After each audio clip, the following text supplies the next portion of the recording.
Para bapak, ibu-ibu, dan para saudara kasih dalam Yesus Kristus, sekali lagi selamat pagi semuanya.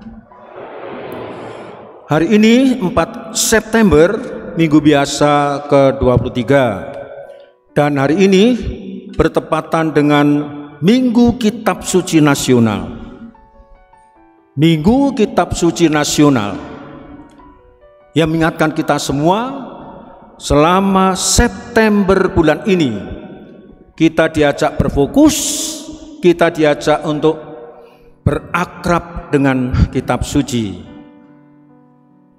Untuk renungan hari ini saya akan menyampaikan dua pengalaman nyata saya.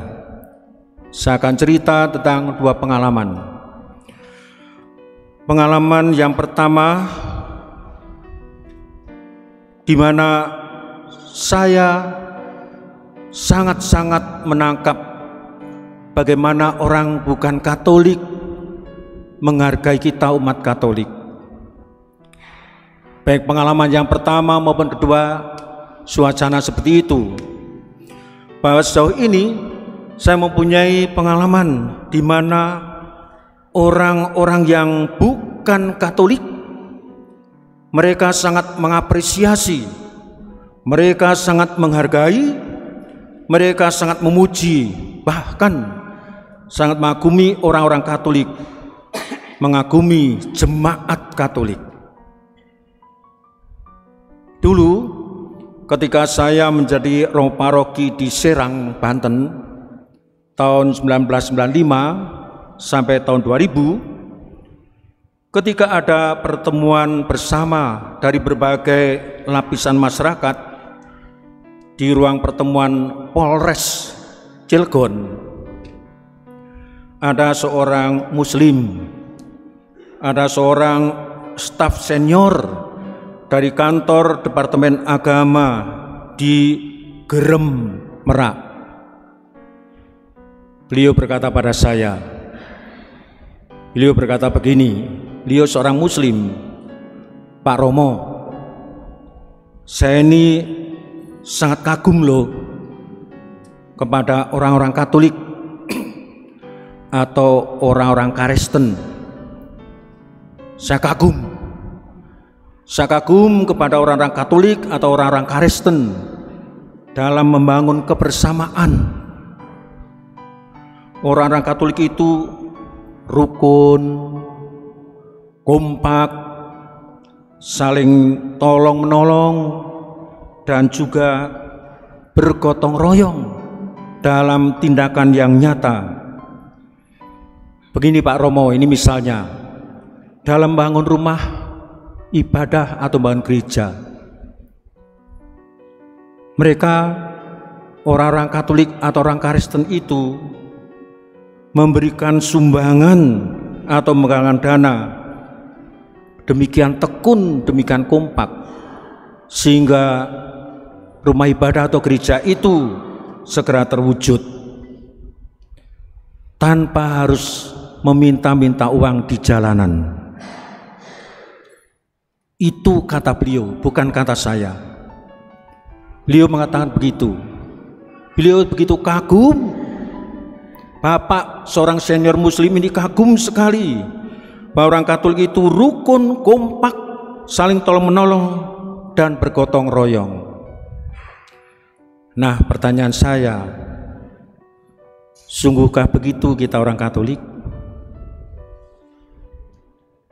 Kita itu bangga loh kalau diapresiasi, dihargai, dikagumi, kita bangga. Tapi aku sekarang bertanya padamu, sungguhkah kita orang Katolik begitu? Itu sangat objektif ya. Yang bertanya, yang berkata bukan orang Katolik, tapi beliau bertutur kata seperti itu. Kalau ya, mari kita tunjukkan bagi kita ini rukun, kompak, tolong-menolong, saling membantu. Dan kalau tidak menunjukkan seperti itu, saya yakin beliau, bapak yang senior seorang muslim itu akan terkaget-kaget.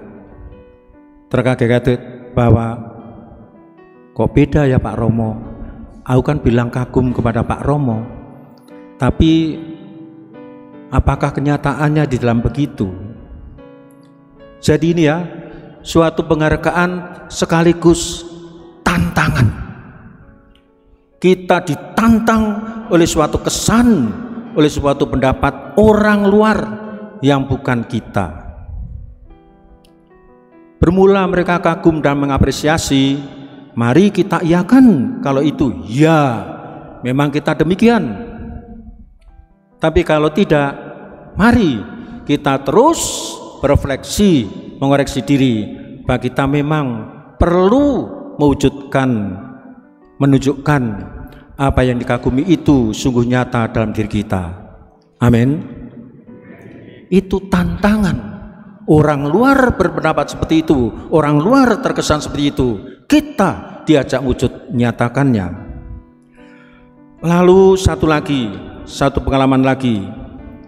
Dulu ketika saya menjadi ketua komisi kitab suci, saya sudah macam-macam menjadi ketua komisi di Kesupan. Pernah komisi kitab suci, pernah komisi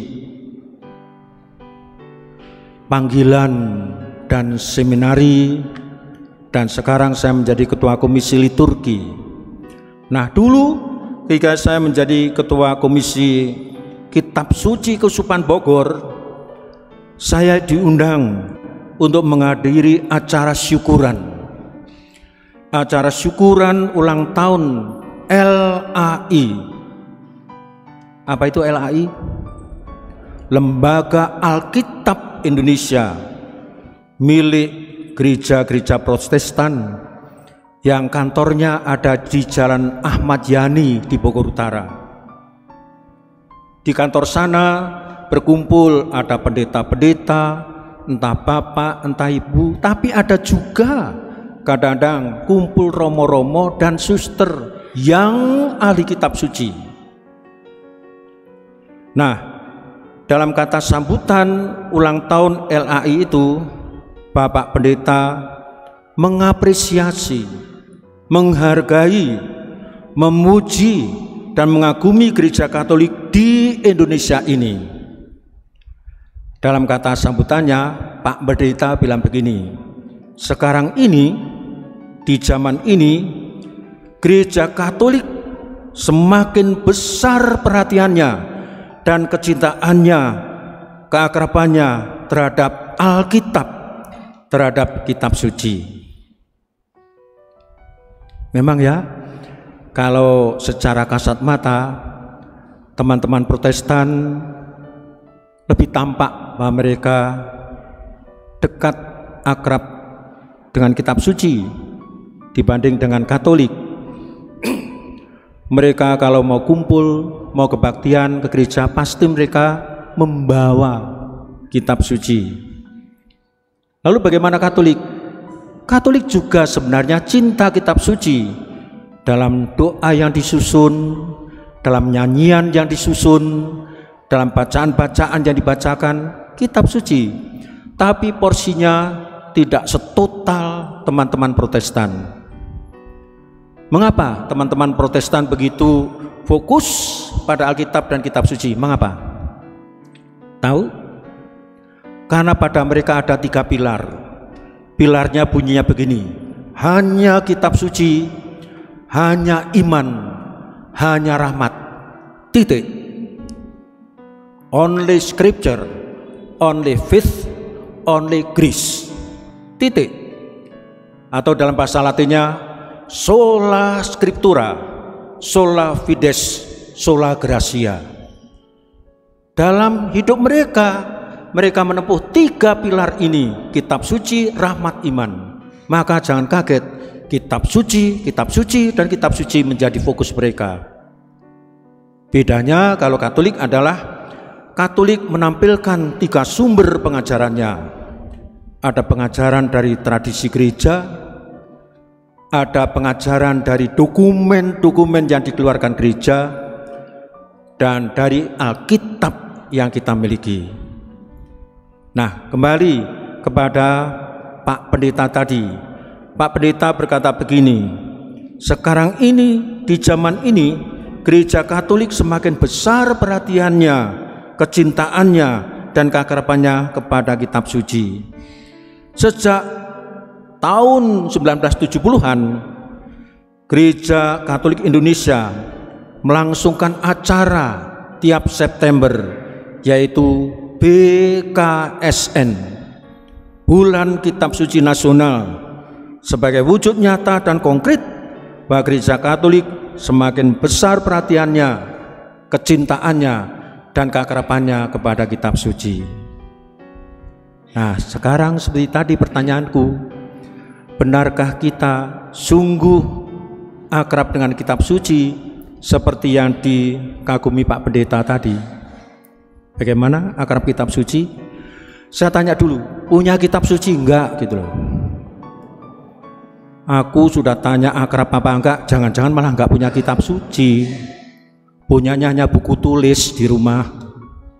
Nah, kita pun juga ada yang namanya satu rumah tangga, satu kitab suci. Itu dicanangkan juga. Dan bahkan akhir-akhir ini kalau ada perkawinan pasti ada pemberian yang namanya apa? Kitab suci. Kitab suci. Dulu mungkin Bapak Ibu yang menikah berkati mulai rampung.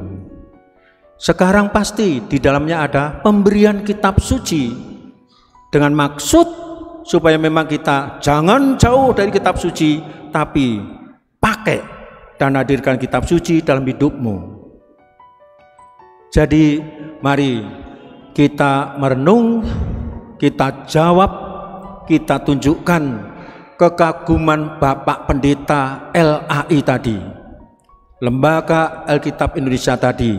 Kalau beliau kagum bahwa kita semakin dekat dengan kitab suci, mari kita juga buktikan, tunjukkan bahwa kita memang akrab dengan firman Tuhan.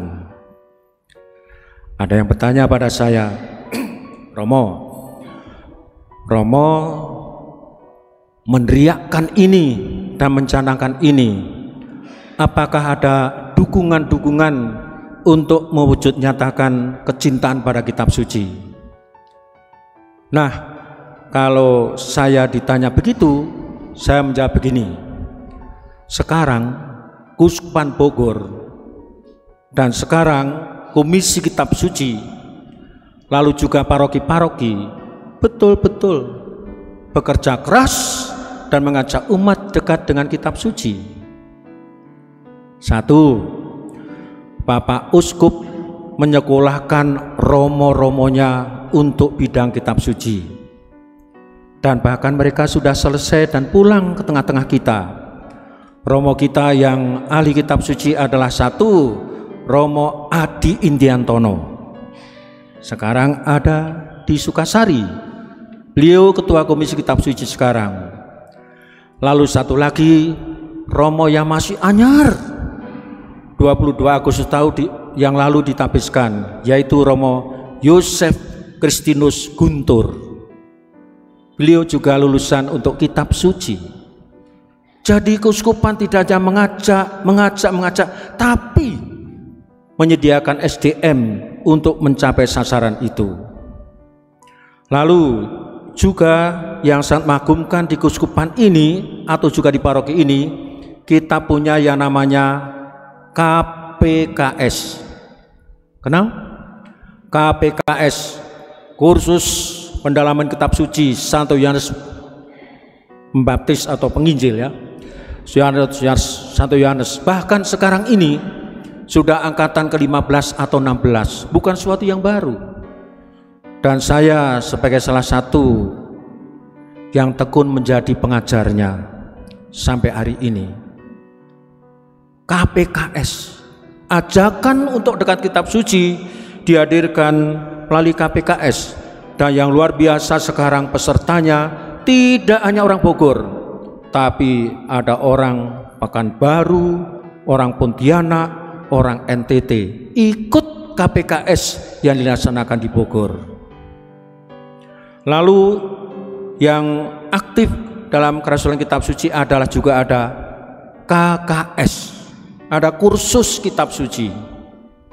Dan ini pesertanya juga banyak sekali, dimotori dari Bogor, pesertanya sampai sangat luas, sampai Malaysia, sampai Brunei, sampai juga Indonesia Timur ikut KKS yang kita laksanakan. Lalu ada pernah yang seorang umat berkata begini, oh iya ya Romo, ternyata Bogor itu gudangnya aktivitas kitab suci. Ya, tetapi ada ungkapan lama yang mengatakan kalau kita ini sebagai gudangnya aktivitas kitab suci dan kita ini tidak mengambil manfaat dari apa yang ada ini, kita ini bisa disebutkan kita ini bagaikan tikus yang mati di lumbung padi. Artinya padi beras begitu meluas, tapi dia nggak ngapa-ngapain dan mati. Juga kita, bahwa di tempat kita kerasulan kitab suci begitu hidup. Apa yang saya ajakkan? Mbok yao, seyogianya silahkan kita bergabung, sehingga kita tidak jauh atau tidak awam dengan kitab suci. Lalu yang satu lagi adalah BKSN, Bulan Kitab Suci Nasional. Kita semua diajak, baik umat lingkungan, baik komunitas-komunitas seperti komunitasnya Bruder Budi Mulya, komunitas susteran, komunitas seminari, lalu juga lingkungan-lingkungan dan keluarga diajak mendekati, mendalami kitab suci. Untuk bulan ini kita sudah disiapkan bahan secara nasional yang ini. Mari, ini tinggal menyantap dan mendalaminya. Silahkan kita terlibat di dalamnya. Lalu Romo, kalau kami ini tidak mampu amat bagaimana? Saya katakan, mulai saja bacalah kitab suci. Seperti Ignatius Loyola yang lagi sakit kaki karena tertembak, dia tersadar ketika dia mendengar bisikan malaikat, tole lege, angkat dan bacalah, bukalah kitab suci dan bacalah. Nah, dari situ ia mulai cinta kitab suci untuk ia wartakan. Dan tadi di awal misa Romo mentahtakan kitab suci ini.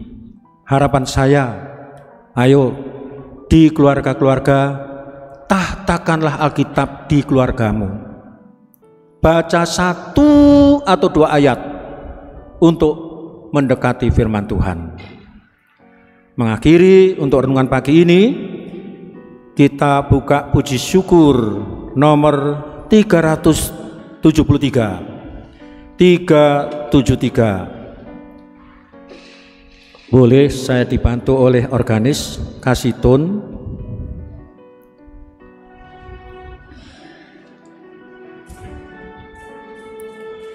Sabdamu ya Tuhan, roh dan kehidupan. Sabdamu ya Tuhan, roh dan kehidupan. Yuk. Sabdamu ya Tuhan, roh dan kehidupan. Sabdamu ya Tuhan, roh dan kehidupan. Bait yang berikut. Sabdamu ya Tuhan, dasar hidup kami. Sabdamu ya Tuhan, dasar hidup kami. Kita ulang. Sabdamu ya Tuhan, dasar hidup kami. Sabdamu ya Tuhan, dasar hidup kami. Satu lagi. Pada sabda Tuhan kami akan patuh, pada sabda Tuhan kami akan patuh. Ya, pada sabda Tuhan kami akan patuh, pada sabda Tuhan kami akan patuh.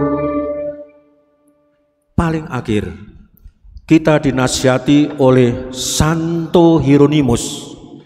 Santo Hieronymus berkata, tidak mengenal kitab suci berarti tidak mengenal Yesus. Maka kalau kamu mengenal Yesus, bukalah kitab suci dan bacalah. Tuhan memberkati.